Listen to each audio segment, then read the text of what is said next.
Gardner's History Garden's AP World History Unit 1 Deep Dive podcast, where we cover the fascinating story of empires, leaders, and moments in history that shaped the world as we know it today.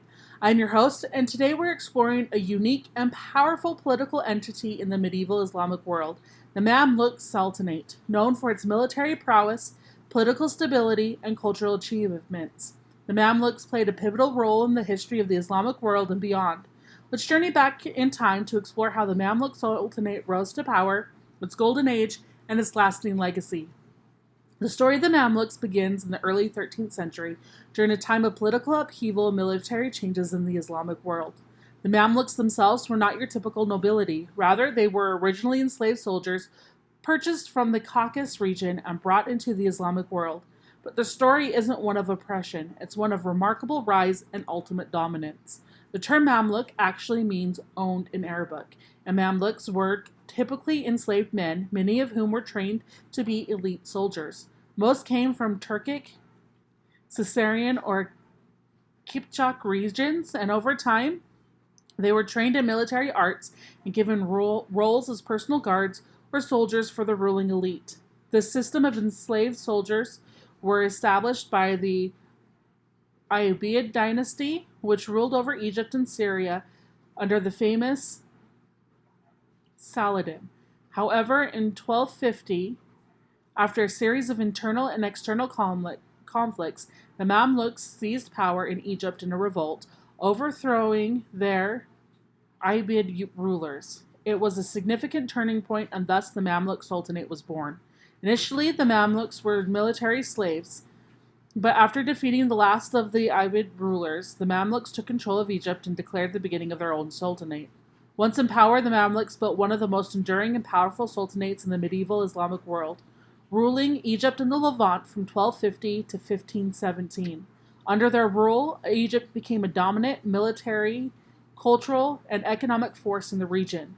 One of the key reasons the Mamluks were so successful in their rise to power was their military discipline and organization. As an elite warrior class, they were highly skilled in cavalry tactics, especially mounted archery, which became their trademark. The Mamluk military prowess was put to the test in several battles, and their most famous military achievement came in 1260 during the Battle of Anjolt. In the battle, the Mamluks faced off against the Mongol Empire, which had swept across much of the Middle East and were threatening to overrun Egypt. The Mongols, known for their ruthless conquests, were at their peak, and it seemed inevitable that they would take Egypt next.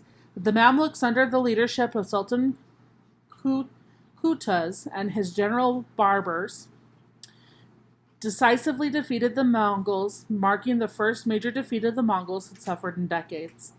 This victory not only saved Egypt from Mongol invasion, but also solidified the Mamluks as one of the most formidable military forces in the region. The Mamluks maintained a strong hold over Egypt, Syria, and the Levant for centuries, keeping the Mongols at bay and preserving Islamic rule in the region. Beyond their military achievements, the Mamluks also ushered a cultural golden age. They were great patrons of architecture, science, and the arts. Cairo, the capital of the Mamluk Sultanate, became a hub for scholars, artists, and merchants, as a city of immense wealth and learning. The Mamluks built magnificent mosques,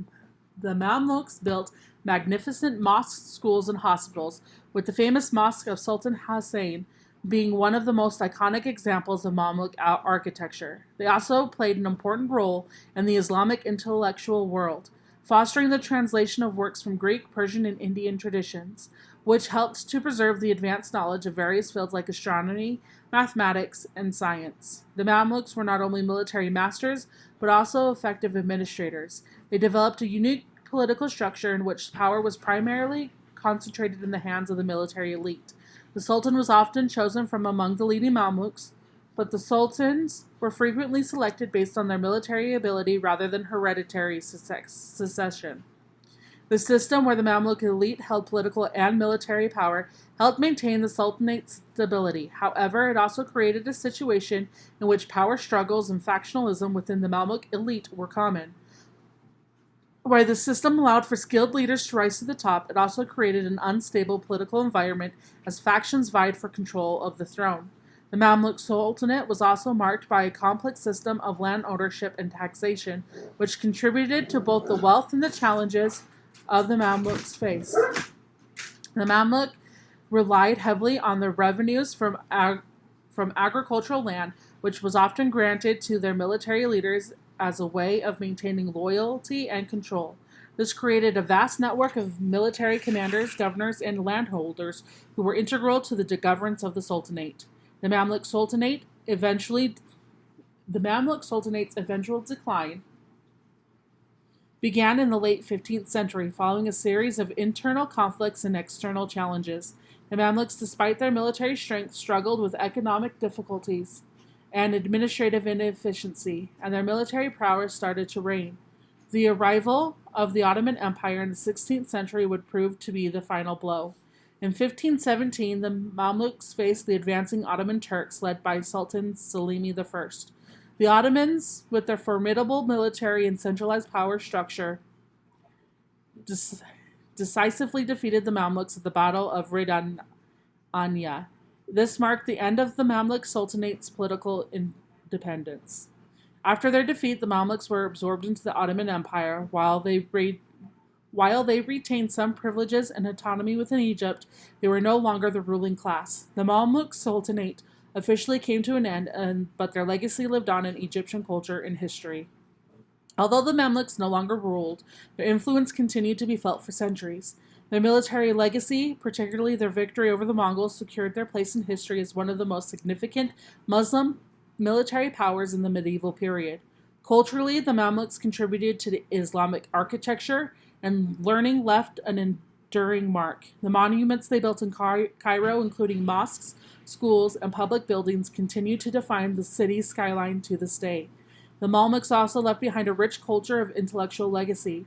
They were instrumental in preserving and transmitting Islamic knowledge and traditions, and their rule marked a high point in the development of Islamic art and architecture. The Mamluks' ability to rise from enslaved soldiers to rulers of one of the most powerful states in the medieval world serves as a testament to their resilience, military skill, and determination. Their impact on the Islamic world and world history remains significant, from their military victories to their cultural achievements. In conclusion, the Mamluk Sultanate was a remarkable chapter in the history of the medieval Islamic world. From their humble beginnings as enslaved soldiers to their rise as powerful rulers, the Mamluks played a crucial role in spreading the political, military, and cultural landscape in the Middle East. Their legacy, though eclipsed by the rise of the Ottoman Empire, continues to influence the region to this day.